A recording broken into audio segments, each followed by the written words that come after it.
Today I'm taking a look at a Android TV box. This is the MXIII. It's a quad-core KitKat equipped device, and it comes with a very nice presentation as far as the box is concerned. You've got your supported formats and some details on the unit here. It's a little bit of information on the back. Flip that over. You can see the different ports and whatnot that you have. It's got HDMI, it's got SPDIF or SPDIF port, power, your audio video. You got your LAN. It's got Wi-Fi built in, which is nice. You can do your cards like SD cards and things, OTG port, USB ports ×2, and your power button with power LED.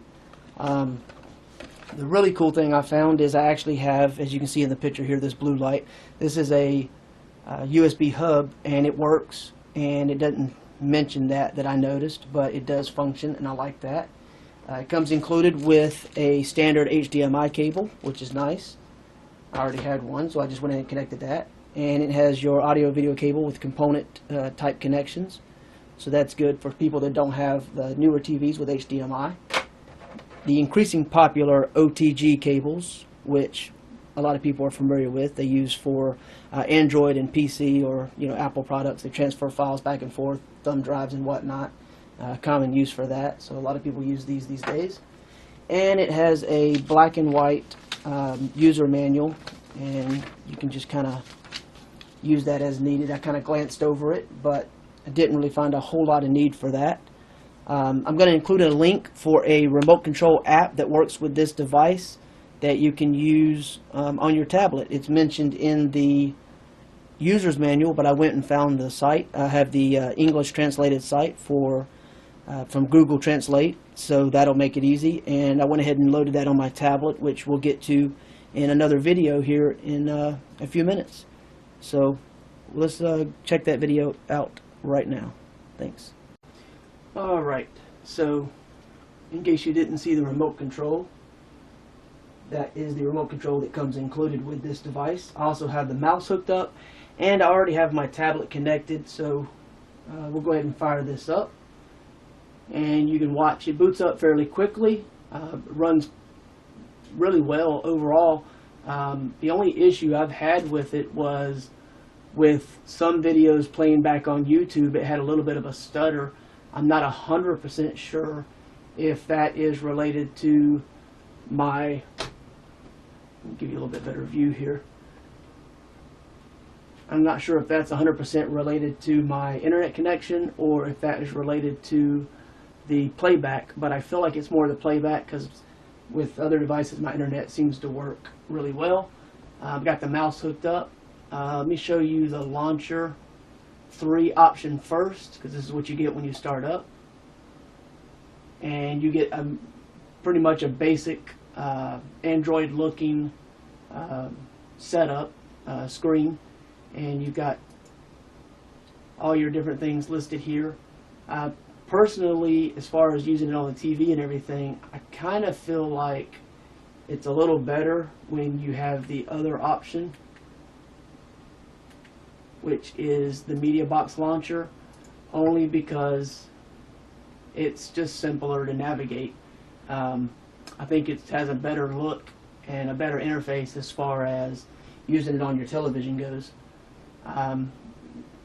For online video, the only thing I have right now is a YouTube account. I don't have Netflix, so I can't really show you that, but I can show you my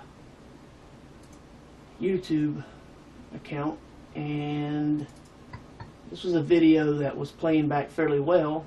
Now there's an easy way to check exactly how fast your internet is. Let's go to charterspectrum.com/speed test. See what your speeds are. Turn that down a little bit there. So skip the ad, and let's jump right into the video. Well, you can already see it's buffering a little. Alright, get a little bit of volume for you. And we'll go full screen. You see the video quality, the settings on the box are actually 1080p at 60 frames per second. The YouTube video is not playing back with the greatest quality, but it doesn't look terrible. I mean, it's viewable. But you will see some issues with it on occasion as far as glitchiness in the video.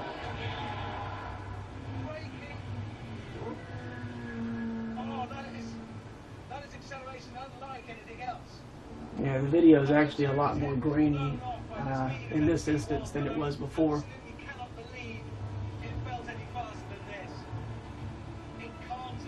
It's playing back very smooth at the moment, which is nice, but there were some glitches earlier on.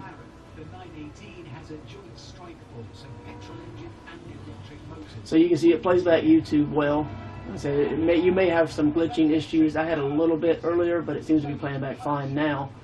So I don't know if that's a byproduct of an overheating issue. Right now it's not hot, and well, there's the glitch I was referring to. And the video got clearer as it played. So that was one of the weird things about YouTube. So there you go, that's a perfect example. So let's go ahead and stop that now. And we'll go back. So that was what I was trying to refer to as far as some of the issues with YouTube. Now, as far as playback off of a USB thumb drive, I had no issues with that. Playback fine.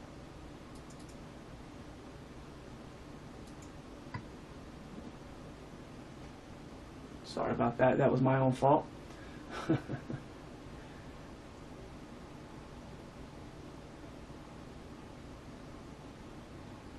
Let's see here.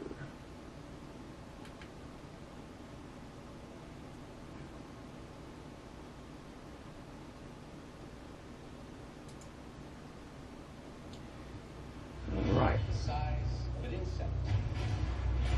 There you go. You give that like audio is really nice. It's going to be chaos. Video playback is very nice. I know a guy. Scott. Turn that down a bit. So yeah, the quality playing back from the USB thumb drive or over the network seems to be really, really nice. So I'm really happy with that. With the mouse, you've got really easy functionality. When you right click, you can back up to previous windows. That makes it quite easy. Very, very popular. XBMC. A lot of people are familiar with that, and they know a lot about that. I've got Servio running off of my main PC, so I have everything available to me right over the network. And we'll just go to folders, and you can see I've got quite a few things. Here's the original Top Gear Season 1. Since that's not on the air anymore, we just have a little flashback here. The quality of this video was never all that great. I did play MK4, AVI, MP4, multiple files. So the ability to play back multiple files was really a nice thing to see. It was actually quite quick opening this up before, but I'm assuming it's navigating and negotiating the network. This is a car program. There will be no cushions. There will be no rag rolling. So, by any means, this video, like I said, is an older video, so if you're familiar with Top Gear, you know it's been on quite a while. The video was not the greatest video. As you saw, the Ant-Man trailer was a much higher quality. So this gives you an idea of playback off the USB thumb drive and the simplicity of browsing that thumb drive. Let's go back. Alright. If you want to look at the menu options, actually you see at the top I actually added my city, so I get some weather forecast and other information, which is really nice. It's a cool thing to have at a glance. I like that. And let's see, if you go into the settings menu, you can see, well, you can see my camera as one of the Wi-Fi available, but you see I'm connected but via Wi-Fi. It's very easy and very quick getting connected. It was very simple to do. Your display, as I told you, 1080p 60 Hertz. Status bar, if you turn that off, you will get a Android style status bar at the bottom. I really don't care for that much. I don't really have a need for it. Under your advanced options, you will see the remote control. You need to turn this on in order for the application mentioned in the user manual to work properly, so you can control this and so you can connect. So that's a nice option. You can play around with these settings as far as your personal preference goes, obviously, but you'll need to turn that on so that you can set that up for the remote. You got the system update settings, and you got more settings. If you go here, you'll have your traditional Android style options and whatnot. So this is, in case you're curious, this is what the information is about the media box. You run in 442 on the Android, and of course the model just lists as M-Box. You can load apps, do different things like you would with a traditional style Android tablet, which is really nice. And as far as the Android tablet is concerned, let's see. Well, I will show you. I'm going to hold this up in front of the TV here, and hopefully you can see this and see the other in the background as well a little bit. But you have the ability to navigate. Do search.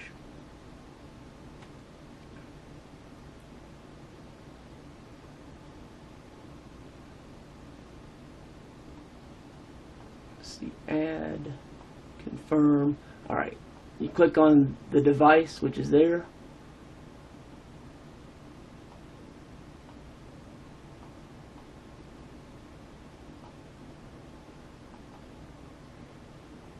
And let's see. Oh, sorry. It's a little hard to gotta keep this in view so you guys can see this. Let's see. I've added the IP address of the media box, and after you do that, this is the menu you get. So you have your home, your different navigation options. You can use the mouse still, of course, but you have another button. You can do your volume adjustment. I think, let's see. So you can see it on the TV, and now we'll go down, and of course that is just doing that. You got your return button up here. So it's an unusual thing, but it's nice. You can remote control all of your TV right from your Android phone or your Android tablet. Get your home screen. It gives you the option to go between either one of the two boxes. We'll go down, and we hit OK in the center, and we are back on the preferred choice as far as I'm concerned. Like I said, you sign in just like you would any other Android tablet. You can go in your emails, you can do web browsing, all the things you would normally do on a tablet right on your TV. The box works really well for me. I've been very happy with it. Like I said, the only issue I've had was the YouTube playback, but I mean, I don't really use it for that purpose. And